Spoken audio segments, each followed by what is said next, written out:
दुख क्या है? इस दुनिया में हर इंसान के जीवन में कोई ना कोई दुख जरूर है। हर मनुष्य के जीवन में दुख का आना जाना लगा रहता है। अगर आपके जीवन में भी कोई दुख है तो इस कहानी को जरूर सुनें। इसके बाद आप कभी भी दुखी नहीं रहोगे। एक बार गौतम बुद्ध अपने शिष्यों के साथ गुजर रहे होते हैं। बहुत देर वन में चलने के बाद बुद्ध और उनके सभी शिष्य एक विशाल पेड़ के नीचे बैठ जाते हैं। उस पेड़ के नीचे एक अलग सी ही शांति थी। सभी लोग उस शांति को अनुभव कर रहे थे। कोई भी एक शब्द नहीं बोलता।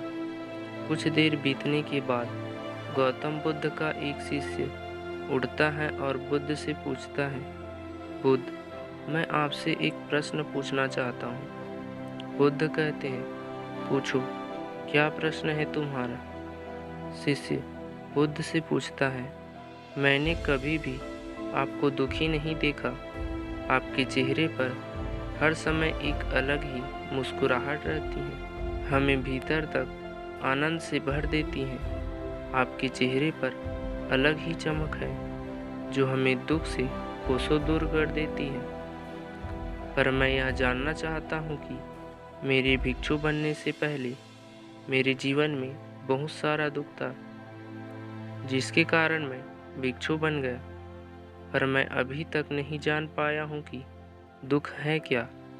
क्या आप मुझे बता सकते हैं कि वास्तव में दुख क्या है? बुद्ध मुस्कुराते हैं और अपने भिक्षु से कहते हैं, दुख एक विचार से ज़्यादा कुछ नहीं। सभी लोग सुनकर चौंकते हैं और बुद्ध से पूछते हैं, परंतु बुद्ध, विचार तो आते हैं और चले जाते हैं, पर दुख एक बार आता है तो जाने का नाम नहीं लेता। बुद्ध कहते हैं, मैं तुम्हें एक छोटी सी घटना सुनाता हूँ। एक नगर में एक धनी सेठ रहता है। उसके पास एक वफादार नौकर होता था। वह सेठ अपने नौकर पर बहुत विश्वास करता था। वह सेठ अपने नौकर पर कभी भी किसी बात के लिए शक नहीं करता, क्योंकि उसका नौकर वास्तव में ही बहुत ईमानदार होता है। एक बार उस सेठ को किसी काम से बाहर जाना पड़ा। 2-3 दिनों के बाद जब सेठ वापस लौटा तो वह एक कीमती सामान लेकर वापस आता है। वह उस कीमती सामान को अपने कमरे में बड़ा सजा कर रख देता है और अपने नौकर से कहता है, तुम्हें खास तौर पर इस चीज़ का ध्यान रखना है, और ध्यान रहे यह टूटे नहीं, यह मेरा बहुत प्रिय है। नौकर कहता है, मालिक, मैं पूरा ध्यान रखूँगा, आप चिंता न करें। अगले ही दिन वह नौकर पूरे घर की सफाई कर रहा होता है। सफाई करते करते वह सेठ की उस कीमती चीज़ के पास पहुंचता है और उसकी भी सफाई करने लगता है। सफाई करते वक्त वह कीमती चीज़ उस नौकर के हाथ से फिसल जाती है और नीचे गिर जाती है। सेठ को यह बात पता चलती है तो वह नौकर के पास आता है और नौकर को खूब डांटता धमकाता है, पर न तो वह उस नौकर को नौकरी से निकाल सकता है और न ही उसे पीट सकता है, क्योंकि वह उसका बहुत वफादार और पुराना नौकर था। इसलिए वह डांट धमकाकर ही उसे छोड़ देता है। सेठ अपने उस कीमती चीज़ के बारे में सोच सोच कर बहुत दुखी हो जाता है। रात होती है और सेठ अपने कमरे में लेट जाता है। सेठ को नींद नहीं आ रही होती।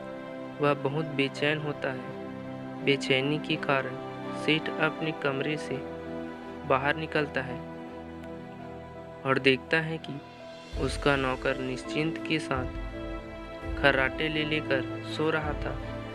वह यह देखकर और क्रोधित हो जाता है। सेठ सोचता है, इसने मेरी इतनी कीमती चीज़ तोड़ दी और इसे बिल्कुल भी चिंता नहीं है। मुझे यहाँ नींद भी नहीं आ रही और यह आराम से सो रहा। सेठ अपने कमरे में वापस चला जाता है। अगले दिन सुबह सेठ सोचता है, मैं इस समस्या से कैसे बाहर निकलूं? फिर सेठ को एक तरकीब समझ आती है। वह अपने नौकर के पास जाता है और अपने नौकर से कहता है, मुझे बहुत दुख हो रहा है कि यह बताते हुए कि वह जो कीमती चीज़ कल तुमने तोड़ी थी वह मैं तुम्हारे लिए लाया था।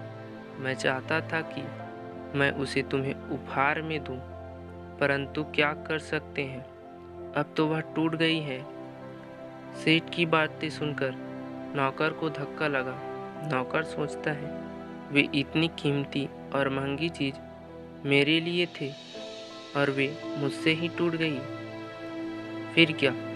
उस नौकर के मन में बेचैनी पैदा हो जाती है, दुख पैदा हो जाता है।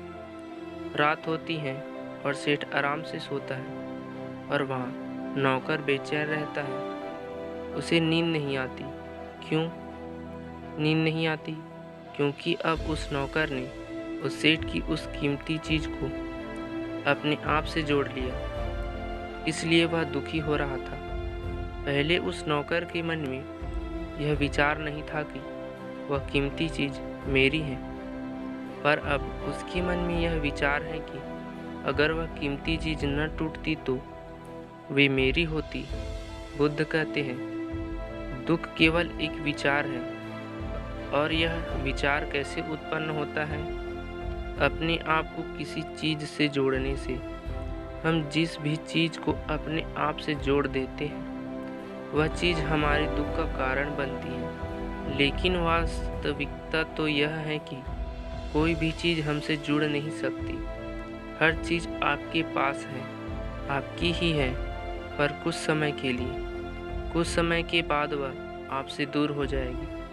उस दूर होने की घटना को स्वीकार करें और आगे बढ़ें।